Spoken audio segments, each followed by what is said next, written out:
जारिया, आपने CSS English ऐसे में 80 मार्क्स लिए, जबकि जो एवरेज स्कोर है जो कि पास भी कर लेते हैं वो 40 से 45 स्कोर है, या मैक्सिमम लोग 50 ले लेते हैं।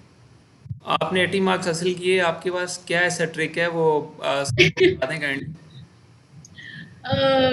जी हमजा, अल्लाह का शुक्र है जी। माशाल्लाह 80 मार्क्स आए और वो भी फर्स्ट अटेम्प्ट में आए। तो उसमें ये होता है जी, ऐसे में बहुत सारी चीज़ें जो है there at play simultaneously, right. सबसे पहले तो आपने ये देखना होता है आउट ऑफ दोज 10 टॉपिक्स आप किस एक पे अटेम्प्ट करेंगे। ये बड़ा ज़रूरी है कि किस में मेरे पास डेटा है, किस में मैं बहुत अच्छा लिख सकता हूँ या लिख सकती हूँ। फिर दूसरा, आप जब आउटलाइन बनाती हैं ना, तो उसमें बहुत ज़्यादा फोकस करना होता है। अब होता क्या है जी, अब 3 घंटे में आपने 18 पेजेस या 20 पेजेस लिखती हैं, तो अक्सर एस्पिरेंट्स थोड़ा सा जल्दबाजी में कट जाते हैं ये। And I am also guilty of this. एक दो दफ़ा प्रैक्टिस एस्सेज जब मैं घर पे कर भी रही थी टाइमर लगा के, तो मैंने भी बड़ी जल्दी में कि टाइम कम है और आउटलाइन पे ज़्यादा टाइम ना लगाया।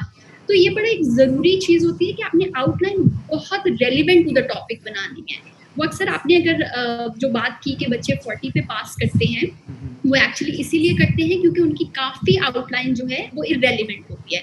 नो डाउट उनका राइटिंग स्टाइल अच्छा है, उन्होंने बहुत कॉम्प्लेक्स भी सेंटेंसेस यूज़ किए हैं, सिंपल भी किए हैं, कोटेशंस भी डाली हैं, बट थोड़ी सी क्योंकि आउटलाइन ऑफ हो जाती है तो वो वहाँ से जो है थोड़े मार्क्स लूज़ कर जाती हैं। ठीक है जी। अच्छा, आउटलाइन आपने जब टाइम लगा लिया, वो अच्छी सी बना ली, फिर आप इंट्रोडक्शन पे थोड़ा सा फोकस करते हैं, because the examiner will read your outline very carefully. He or she will go through your introduction very carefully, and then he or she will skim through your paper and read your conclusion. ठीक है। तो ये जो intro हो गया, conclusion हो गया और आउटलाइन हो गई, इन 3 चीज़ों पे बहुत आपको जो है केयरफुली इनको आपने लिखना है। अच्छा, उसके बाद आपने थोड़ा-सा अपने एस्से में फ्लो का ख़्याल रखना है जी, वो कोहेरेंट है, नहीं है। कुछ ऑब्वियसली आपने एम्बेलिशमेंट्स भी करनी है, कुछ कोटेशंस डालनी है, स्टैट्स एंड फिगर्स डालने होते हैं। वो सिर्फ ऐसा नहीं ना लगे कि जी हवा में बातें हो रही हैं, सब्सटैंशिएट करना होता है अपने आर्टिकल्स को। तो मेरे ख्याल में ये कुछ ऐसी टिप्स एंड ट्रिक्स हैं जो शायद मैंने पेपर में कर दी थी और जिसकी बुनियाद पर मुझे शायद 80 मार्क्स मिल गए। अच्छा मैम जारिया, ये जो सीएसएस ऐसे में अगर हमने मैक्सिमम स्कोर करना हो, 80 तो आपने कर लिया, लेकिन हम 60 का अगर टारगेट रखें तो ये 70 का टारगेट रखें, तो उसके लिए हमें तैयारी किस तरह करनी चाहिए? जिस तरह हमारे पास 6-7 माह हैं बिल्कुल। पेपर्स तक, तो उसके लिए हम चीज़ों को किस तरह अरेंज करें, किस तरह रिवाइज करें, या और क्या स्ट्रेटजी होनी चाहिए हमारी इसके लिए? ठीक। अच्छा जी, एक तो हमजा ये कि बिल्कुल अगर मैं 80 स्कोर कर सकती हूँ तो हर एस्पिरेंट कर सकता है, ठीक है, कोई इसमें इतना मसला नहीं। एक ये जो मिसकंसेप्शन होती है कि शायद बहुत कोई फैंसी लिखना होता है, बहुत कोई heavy words, intense words use करने होते हैं, ऐसा कुछ नहीं करना होता। मैं अगर बल्कि अभी आपको सैम्पल अपना कोई इंट्रोडक्शन वगैरह भी दिखाऊंगी, एंड यू विल सी कि बड़ी मैंने नॉर्मल सी, सिंपल सी, स्ट्रेट फॉरवर्ड सी वो अंग्रेजी लिखी हुई है, कोई उसमें इतना फैंसी नहीं है काम। अच्छा जी, तो एक तो आपने ये मद्देनजर रखना है। दूसरा, आपने प्रैक्टिस जो है वो ज़रूर करनी है। होता क्या है जी, अक्सर एस्पिरेंट्स वो थोड़ी सी रिसर्च कर लेते हैं या चले कहीं से गाइडेंस ले ली, एंड देन दे थिंक कि चलो अब हमारी प्रिपरेशन हो गई है, अब हम बस फेब में जाके थोड़ा सा एस्से को रिवाइज कर लेंगे। तो ये आपने बिल्कुल नहीं करना। आपने एस्से के लिए देखिए जी, it all comes down to practice कि आपको आउटलाइन कितनी जल्दी, कितनी रेलिवेंट आप बना सकते हैं। या आपको कैसे आएगी?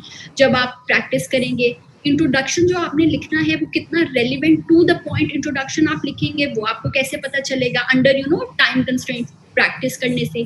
तो आपने ये ज़रूर मेक श्योर करना है कि after every let's say 2 weeks आप जो है संडे को एक दिन बैठें, अपने स्टडी टेबल पे टाइमर लगाएं 3 घंटे का, और आप एक जो है ऐसे अंडर टाइम कंडीशन लिखिए।